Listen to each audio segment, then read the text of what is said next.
ជំរាបសួរអ្នកទាំងអស់គ្នាពេលនេះយើងមកតាមដានរឿង One Piece បន្តទៀតមុននឹងយើងចាប់ផ្ដើមសូមអ្នកទាំងអស់គ្នាជួយចុច like មួយរួចរាល់តចាប់ផ្ដើមទាំងអស់គ្នាពេលនេះក្រុមរបស់ Luffy ត្រូវជួនពនាង VV ទៅកាន់បរិយាជាអាចារ្យ Alabasta ហើយដោយសារតែពួកគេមាន Eternal Pulse ចង្អុលទៅកាន់ Alabasta ជានិច្ចអញ្ចឹងអត់មានអីត្រូវវង្វេងទេនៅតាមផ្លូវ Luffy ហើយនិង Usopp ច្រៀងលេងសប្បាយដូចធម្មតាអត់មានអីត្រូវកាត់ទុកទេចំណែក Zoro ឆ្លៀតហាត់ចម្រើនកាយសម្បទារបស់គាត់បន្ថែមទៀតដោយសារតែគាត់យល់ថាគាត់ខ្សោយខ្លាំងណាស់ទើបរើចេញពីក្បួនទៀនរបស់ Mr. Sri អត់រួចរីឯ Sanji គាត់ធ្វើម្ហូបពិសេស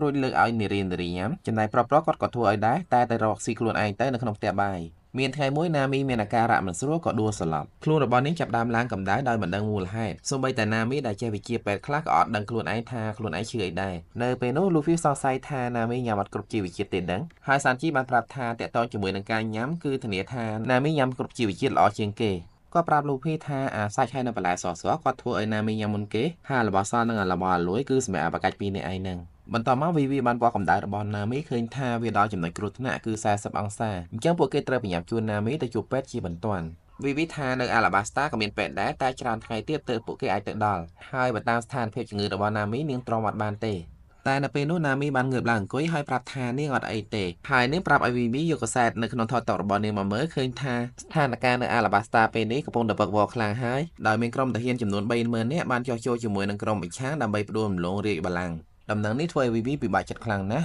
ហើយនាងត្រូវប្រញាប់ទៅកាន់ Alabasta ជាបន្ទាន់បើមិនចឹងទេប្រទេសនឹងកើតមានសង្គ្រាមហើយអ្នកដែលទទួលបានផលប្រយោជន៍ធំជាងគេគឺ Mr. Zero ណាមីយល់ពីស្ថានភាពនេះច្បាស់ណាស់ចឹងហើយទើបនាងខំប្រឹងសម្ដែងធ្វើជារឹងប៉ឹងដើម្បីកុំឲ្យពួកគេខាតពេលជួយនាងទៅរកពេទ្យបន្តមកណាមីបានចេញទៅមើលផ្លូវហើយនាងបានម៉ូតូ Zoro ខ្លាំងណាស់ដែលអត់បានជួយមើល Eternal Pulse ធ្វើទូករបស់ពួកគេបោកខុសទូកដែរអ្វីដែលគ្រោះថ្នាក់ជាងនឹងទៀតគឺណាមីមានអារម្មណ៍ដឹងមុនថាទូករបស់ពួកគេកំពុងតែបោកទៅចូលព្យុះដល់ពេលអញ្ចឹងទៅនាងបានប្រាប់ Zoro ឲ្យប្រមូលគ្នាមកជួយបត់ក្បាលទូកប៉ុន្តែនៅពេលនោះមេក៏ស្លាស់រលកក៏ស្ងប់មិនសមមានព្យុះទេ Luffy សង្ស័យថាណាមីឈឺដល់8000ហើយមើលទៅប៉ុន្តែណាមីច្បាស់ខ្លាំងណាស់មិនមែន8000ទេហើយនាងបានស្រែកបញ្ជាពួកគេឲ្យបត់ក្បាលទូកជាបន្ទាន់បន្ទាប់ពីទូកបត់ត្រូវទិសដៅវិញហើយ VV បានចេញពីខាងក្នុងហើយនិយាយថានាងត្រូវការទៅ Alabasta ឲ្យបានលឿនបំផុតបើមិនចឹងទេប្រជាជន Alabasta ជាង1លាននាក់នឹងឯងមានគ្រោះថ្នាក់ដល់ជីវិត Demola ស្ដាប់ទៅក្រុមរបស់ Luffy គិតថា VV គិតតែពីខ្លួនឯងអត់គិតពីអាយុជីវិតរបស់ Nami សោះប៉ុន្តែពេលនោះ VV និយាយអត់ទាន់ចប់ទេនាងបានបន្ថែមទៀតថាដើម្បីឲ្យទូករបស់ពួកគេអាចធ្វើដំណើរបានលឿនបំផុតពួកគេចាំបាច់ត្រូវរកពេទ្យជួយព្យាបាល Nami ឲ្យជាមុនសិនហើយកំណត់មួយនេះក្រុមរបស់ Luffy ឯកភាព 100% ព្រោះសម្រាប់ក្រុមពួកគេគ្មានអីសំខាន់ជាង VV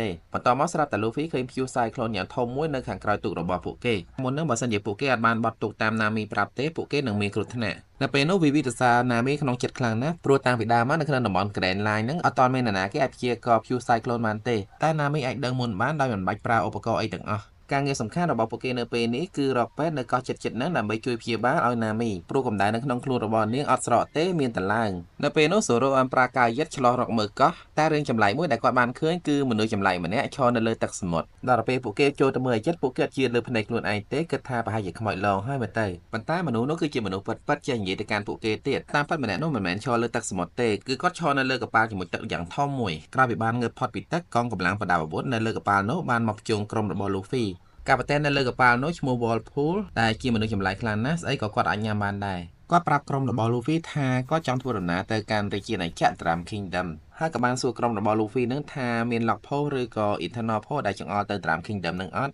ដល់ពេលដឹងថាក្រុមរបស់ Luffy អត់មានទេគាត់ក៏សម្រេចចិត្តប្លន់យកទូករបស់ Luffy តែម្ដងចាប់ផ្ដើមឡើងគាត់បានខាំស៊ីទូករបស់ Luffy ដាច់អស់ម្ដុំធ្វើឲ្យក្រុមរបស់ Luffy ខឹងខ្លាំងណាស់ក៏ចាប់ផ្ដើមវាយបកនៅក្នុងការប្រយុទ្ធគ្នានោះវ៉ពួតបានខ្វល់ពីពួកគេទេគិតតែពីខាំស៊ីទូកហើយនៅពេលដែល Luffy ចូលទៅគាត់ស៊ីដោយទាំង Luffy ទៀតនៅពេលនោះ Luffy បានបលូដៃយ៉ាងវែងចេញពីមាត់របស់ Whirlpool ហើយបន្ទាប់មកក៏ស៊ុតគាត់ប៉ើងទៅយ៉ាងឆ្ងាយឃើញចឹងកូនចៅរបស់ Whirlpool ភ្ញាក់ផ្អើលហាមាត់ជង្គង់គាំងមកស្ទុះបន្ទាប់មកក៏នឹកឃើញថាមេរបស់ពួកគេធ្លាប់ញ៉ាំផ្លែឈើពិសេសអត់ចេះហែទឹកទេដល់ពេលអញ្ចឹងពួកគេក៏បញ្ញាប់តាមទៅជួយមេរបស់ពួកគេស្ថានភាពជំងឺរបស់ Nami នៅពេលនេះកាន់តែធ្ងន់ធ្ងរជាងមុនគួរឲ្យព្រួយបារម្ភមែនទែនហើយ Luffy បាននិយាយថាបើសិនជាបោះនាងចូលទៅក្នុងទឹកសមុទ្រប្រហែលជាអាចធ្វើឲ្យកម្ដៅរបស់នាងស្រកចុះបាន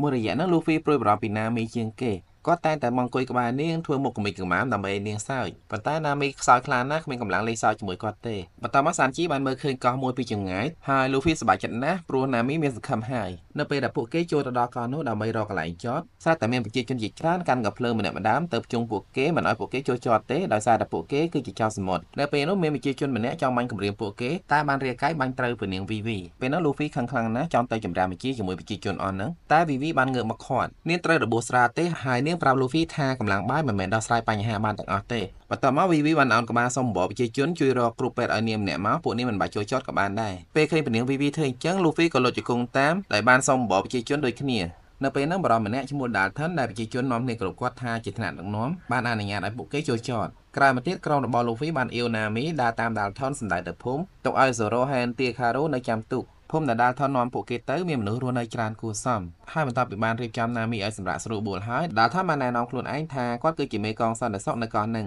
គាត់ប្រាប់ទៀតថានៅភូមិហ្នឹងមានគ្រូពេទ្យតែម្នាក់ទេសប្តាហ៍ថ្ងៃគាត់រស់នៅក្នុងប្រាសាទមួយដែលនៅលើភ្នំដែលខ្ពស់ជាងគេមើលពីកន្លែងដែលពួកគេនៅហ្នឹងក៏ឃើញដែរគ្រូពេទ្យម្នាក់ហ្នឹងមានឈ្មោះថាកូរ៉េហាហើយប្រជាជនបាននាំគ្នាចាត់ទុកគាត់ថាគឺជាស្រីមេធ្មប់ពេលនោះសានជីអត់ខ្វល់ទេស្អីក៏ស្អីទៅតែសូមឲ្យគេប្រញាប់ទៅហៅគ្រូពេទ្យហ្នឹងមកហើយ Dalton បានប្រាប់ថាគ្រូពេទ្យនេះចម្លែកបន្តិចចង់មកឬក៏ចង់ទៅគ្មានអ្នកណាទៅហៅគាត់បានទេគឺគាត់ធ្វើតាមតែក្បាលវ៉ាល់របស់គាត់ដល់ពេលអញ្ចឹងទៅ Luffy ក៏នឹកឃើញ Io Nami ទៅផ្ទះគ្រូពេទ្យហ្នឹងតែម្ដងកុំឲ្យពិបាកចាំតែ Vivi ហើយនឹងគ្នារបស់គាត់ផ្សេងទៀតបានប្រឆាំងព្រោះផ្ទះរបស់គ្រូពេទ្យហ្នឹងនៅលើភ្នំខ្ពស់ខ្លាំងណាស់ខ្លាចក្រែងតែ Nami ទ្រាំអត់បានពេលនោះ Nami បានដឹងខ្លួនហើយនាងសម្រេចចិត្តទៅជាមួយនឹង Luffy បន្ទាប់ពីបានសម្រេចគ្នាអញ្ចឹងហើយពួកគេក៏បានរៀបចំខ្លួនដើម្បីចេញដំណើរដោយ Luffy និង Sanji ជាអ្នកនាំ Nami ទៅមុនចេញដំណើរ Dalton បានឲ្យយោបល់ពួកគេថាពួកគេគួរតែដើរវៀនតាមផ្លូវក្រោយដោយសារតែតាមផ្លូវត្រង់ពួកគេអាចជួបជាមួយនឹងបិសាចទន្សាយដែលគេហៅថា Lapin តែនៅពេលនោះ Luffy ហើយនិង Sanji បានសម្រេចដើរតាមផ្លូវត្រង់ព្រោះវាឆាប់ដល់ជាងបន្ទាប់មកនៅតាមផ្លូវ Luffy ហើយនិង Sanji បាននិយាយគ្នាពីនេះពីនោះសំណេះសំណាលមិនចេះចប់ពេលនោះមាន Lapin មួយបានឃើញពួកគេហើយបានព្យាយាមវាយប្រហារទៅលើពួកគេ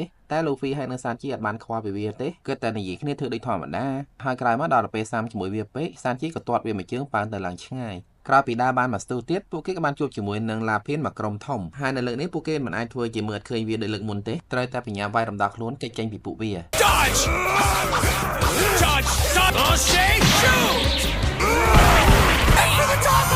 ដោយសារតែមិនអាចធ្វើអី Luffy ហើយនិង Sanji បានក្រុមទន្សាយ Lapin បានប្រមូលគ្នាទៅស្ទាក់ពួកគេទាំងពីរម្ដងទៀតហើយពួកវាបានលោតចុះលោតឡើងបណ្ដាឲ្យតកកនៅលើភ្នំល្មៀធ្លាក់ចុះមកឃើញសភាពអត់ស្រួល Sanji និង Luffy កំណងគ្នារត់គេចពីតកកពេលនោះពួកគេរកបានដើមឈើមួយកណាត់ជិះធ្វើជាស្គីនៅលើតកកហើយក្រុមទន្សាយ Lapin ក៏លុយណាស់ដែរបានយកគល់ឈើមកធ្វើជាស្គីជិះដេញតាមពួកគេក្រោយមកពួកគេបានឃើញថ្មមួយផ្ទាំងធំនៅចំពីមុខពួកគេចង់គេចទៅណាក៏គេចមិនរួចដែរដល់ពេលអស់ជម្រើស Sanji ក៏សុកចិត្តលះបង់ខ្លួនឯងដើម្បីជួយ Luffy ហើយនិង Namiបន្ទាប់មកនៅពេលដែលស្ភាការស្ងប់ស្ងាត់ទៅវិញ Luffy បានរកឃើញ Sanji ហើយក៏បានសែងគាត់នឹង Nami បន្តដំណើរទៅមុខទៀតនៅតាមផ្លូវគាត់បានឃើញកូន Lapin មួយកំពុងតែកាយជួយមេរបស់វាហើយកូន Lapin នោះស្មានតែ Luffy ចង់ទៅសងសឹកជាមួយវាប៉ុន្តែមិនមែនចឹងទេ Luffy គ្រាន់តែចង់ជួយមេវាតែប៉ុណ្ណោះបន្ទាប់មកនៅពេលដែល Luffy ធ្វើដំណើរបានឆ្ងាយបន្តិចទៀតស្រាប់តែវ៉ភួនហើយនឹងកូនចៅរបស់គាត់ពីរនាក់ទៀតបានតាមមកសងសឹក Luffy នៅពេលនោះ Luffy ពិតជាពិបាកទប់ទល់ជាមួយពួកគេខ្លាំងណាស់ព្រោះគាត់កំពុងតែមានអំរែកនៅជាប់ខ្លួនស្នាដែរដែលពេលនោះមានគ្រួសារទន្សាយ Lapin ដែល Luffy ជួយមុនហ្នឹងមកជួយវាយស្ទាក់ដើម្បីឲ្យ Luffy អាចបន្តដំណើរទៅមុខទៀតបានបន្ទាប់មក Luffy បានធ្វើដំណើរដល់ជើងភ្នំដែលខ្ពស់ជាងគេហើយគាត់ត្រូវតោងឡើងទៅខាងលើដើម្បីបានជួបជាមួយនឹង Doctor ការឡើងភ្នំដែលមានចំណតត្រង់ហើយខ្ពស់អញ្ចឹងមិនមែនជាការងាយស្រួលទេជាពិសេសគឺពេលនេះ Luffy ត្រូវសែងមនុស្សពីរនាក់ឡើងទៅជាមួយគាត់ថែមទៀតតែទោះជាយ៉ាងណាក៏ Luffy មិនព្រមចោះចាញ់ដែរគាត់នៅតែអាចតស៊ូបានឡើងរហូតដល់ទៅខាងលើប៉ុន្តែចង្រៃអីនៅពេលដែលគាត់ឡើងទៅដល់ភ្លាមស្រាប់តែតកកបាក់ទម្លាក់គាត់ធ្លាក់ចុះមកខាងក្រោមវិញសំណាងណាស់ដែលពេលនោះមានបរិយាម្នាក់ទៅជួយចាប់គាត់ទាន់សម្រាប់រឿងនេះផងដែរខ្ញុំសូមស្លេះត្រឹមប៉ុណ្ណេះសិនសូមអរគុណអ្នកទាំងអស់គ្នាដែលបានតាមដានទស្សនារឿងនេះជាមួយខ្ញុំបើសិនជាយល់ថារឿងនេះល្អមើលឬក៏យ៉ាងណាសូមជួយ comment ប្រាប់ផងហើយក៏សូមសំណូមពរដល់អ្នកដែលមិនទាន់បាន subscribe channel មនុស្សចរណៃទេក៏សូមជួយ subscribe អ្នកមួយដើម្បីជួយផ្ដល់ជាកម្លាំងចិត្តដល់ខ្ញុំផងសូមអរគុណសូមជូនពរសុខភាពល្អអនាគតបវររុងរឿង